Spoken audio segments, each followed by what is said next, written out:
stops there.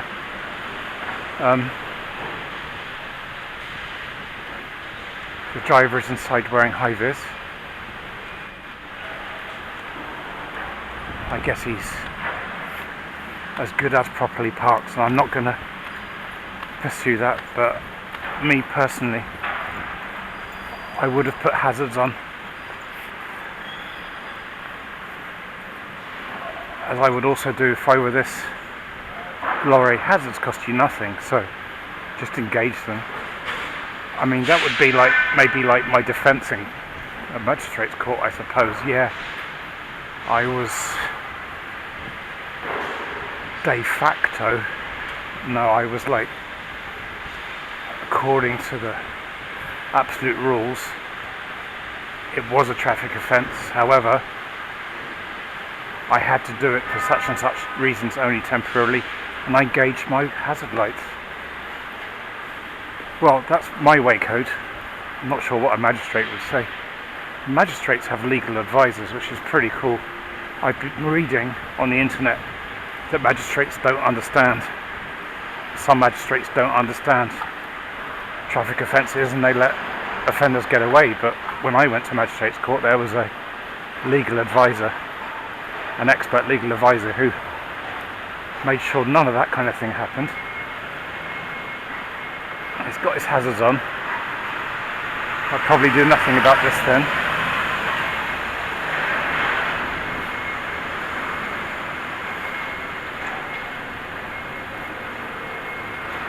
He's running his motor, which is a bit off. If he were using a phone, I might be tempted to report it.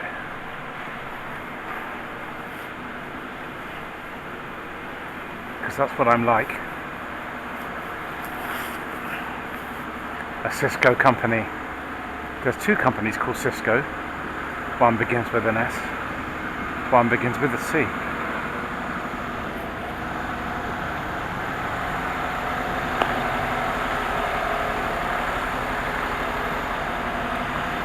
Unattended with the motor running.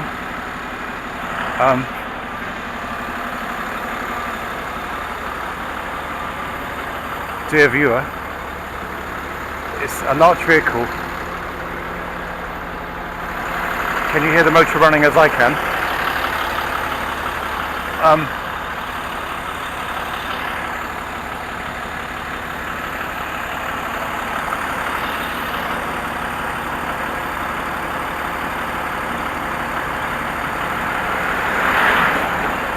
No hazards.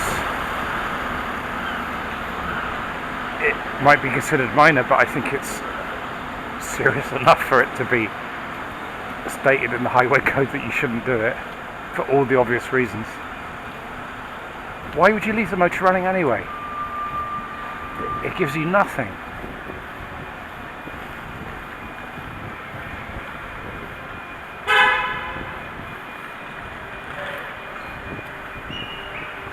Don't know if that was the correct use of the horn.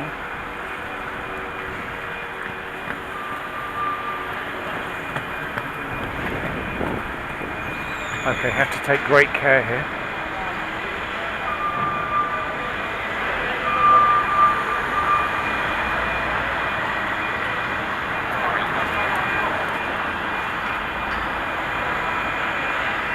It's congested here. It's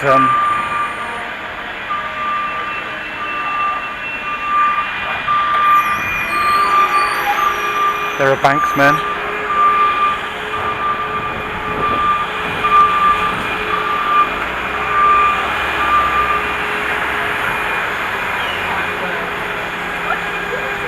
It's not in a parking bay.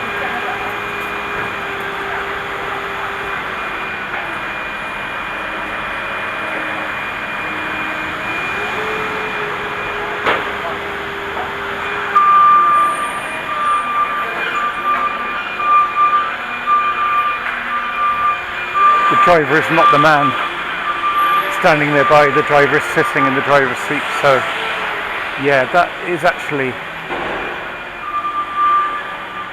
a hazard to pedestrians.